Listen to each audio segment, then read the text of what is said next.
NLC की पाठशाला brought to you by Gauvardan, co-sponsored by Bapat Shop, conceptualized by All Smiles Events, curated by The Laboratory. हाय बच्चों, मेरा नाम है निनी और इस बार विद्या निकेतन सीरीज़ में हम दोबारा लेकर आए हैं फेस्टिवल एडिट, जिसमें हम बात करेंगे और जानेंगे एक नए फेस्टिवल के बारे में। बच्चों, जैसा कि आप जानते हैं कि इस बार 25 अक्टूबर को हम मनाने वाले हैं दशहरा, जिसका सीधा मतलब होता है 10 दिन। इसे नवरात्रि शुरू होने के 10वें दिन मनाया जाता है। भारत के कुछ हिस्सों में इसे विजयदशमी के नाम से भी जाना जाता है। दशहरे का ये त्यौहार जुड़ा हुआ है हमारे दो अहम पुराणों से, एक है रामायण और एक है महाभारत। तो आइए जानते हैं कि विजयदशमी यानी कि दशहरा क्यों मनाया जाता है। लंका के राजा रावण एक राक्षस कुल से थे। वे बड़े ही तपस्वी थे। उन्होंने कड़ी तपस्या कर ये वरदान प्राप्त कर लिया था कि उन्हें देवता, राक्षस, पिशाच ऐसे कोई भी नहीं मार सके। तब भगवान विष्णु ने राम जी के रूप में धरती पर अवतार लिया।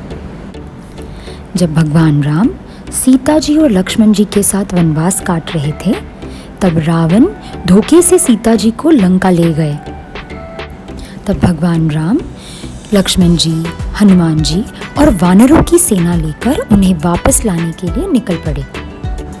रामायण के अनुसार कहा जाता है कि वो बड़ा ही भयंकर युद्ध था और आखिरकार दशहरे के दिन भगवान राम ने रावण का वध कर दिया और लंका पर विजय प्राप्त कर ली। और बच्चों, इसी तरह ये दिन बुराई पर अच्छाई की जीत का प्रतीक बन गया।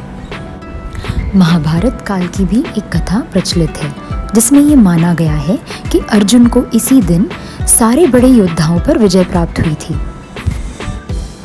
और ऐसी ही एक अन्य कथा ये भी है कि माता दुर्गा और महिषासुर के बीच का युद्ध चला था पूरे 9 दिन और इसी 10वें दिन उन्होंने महिषासुर का वध कर दिया था। दशहरे को मनाने की सबसे चर्चित प्रथा तो ये है कि पहले रामलीला देखी जाती है और फिर रावण का पुतला जलाकर हम बुराई पर अच्छाई की जीत को मनाते हैं। बच्चों, हर इंसान में बहुत सारी अच्छाइयाँ होती हैं और कुछ बुराइयाँ भी होती हैं। तो इस दशहरे हमें अपने अंदर की सारी बुराइयों को ख़त्म करना है और खुद के अंदर और बाकी सब के अंदर हमें अच्छाइयाँ देखने की कोशिश करनी है।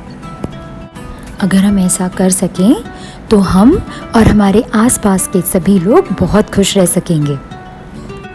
मैं आशा करती हूँ कि इस बार आप सब दशहरा अपने घर पर रहकर और सेफ रहकर मनाएंगे। तो मिलते हैं नेक्स्ट वीक और तब तक के लिए bye bye. Tell us what you want to see in our next video in the comment section below. Like, share and subscribe.